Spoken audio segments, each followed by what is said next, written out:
일본 무로마치 시대 말기, 일본은 소위 전국시대를 겪고 있었습니다.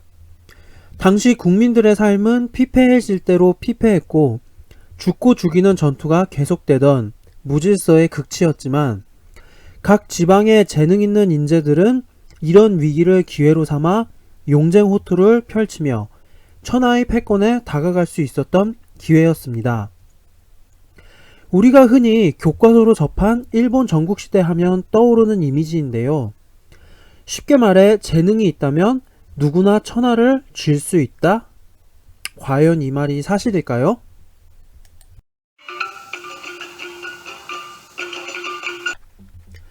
안녕하세요, 막내오빠입니다. 1467년 일본 연호로 응인, 일본어로는 온인이라고 하는 연간에 온인의 난이 발생합니다. 쇼군의 후계자 싸움이었지만 이는 명분이었고 그 내에 가지고 있던 각 계층과 가문 간의 신경전이 폭발한 사건이었죠. 일본은 기본적으로 가문이 지역을 지배하는 구조입니다. 오죽하면 율령제를 받아들이면서도 각 지방제도는 기본적으로 쿠니, 즉 나라 국자라는 글자를 사용할까요? 간단하게 설명하면 천황 가문이 일본을 통치하고 각 지역은 특별한 가문들이 통솔하는 이 구조에서 동쪽 땅, 즉 동경 부근이 개발되며 이 지역을 통솔하는 큰 가문이 막부의 쇼군이 되는 구조입니다. 또한 1408년 중국 명나라의 조공을 시작하고 물자가 풍부해지면서 또 다른 갈등이 생깁니다. 기존의 부가 아닌 새로운 부에 대한 배분 문제가 대두되었고 이것이 온인의 난이라는 명분으로 폭발하게 된 셈이죠. 그리고 이 난을 제대로 대처하지 못하면서 쇼군이 제대로 다스리지 못한다는 것이 만천하에 드러나게 되었죠.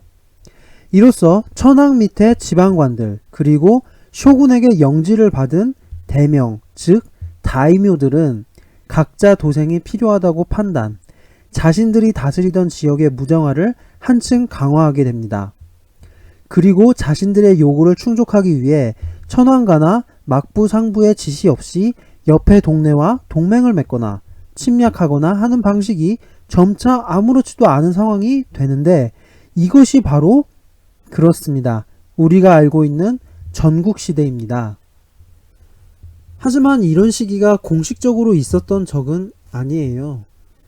일본 특유의 눈치보기식으로 바로 이 시기 역시 무로마치 시대로 엄연히 천황은 물론이고 쇼군 역시 대를 이어서 존재하고 있었습니다.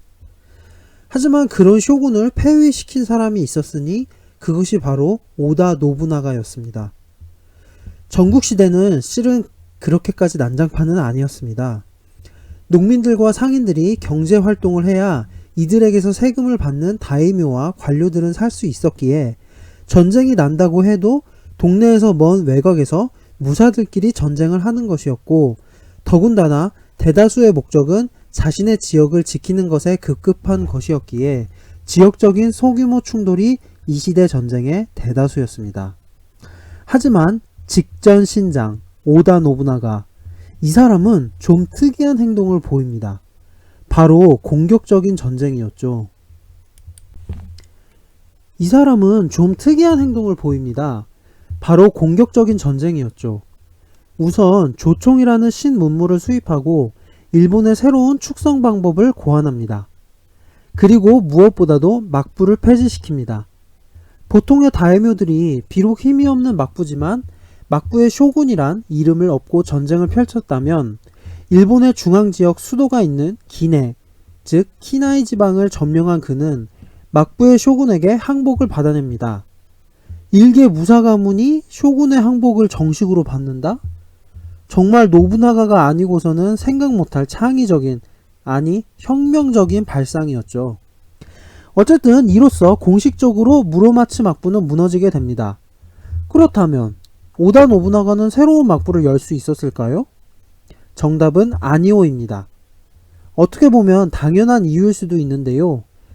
최초의 막부인 가마쿠라 막부가 성립된 시점부터 천황이 임명하는 막부의 쇼군은 미나모토 성씨여야 한다는 암묵적인 합의가 있습니다.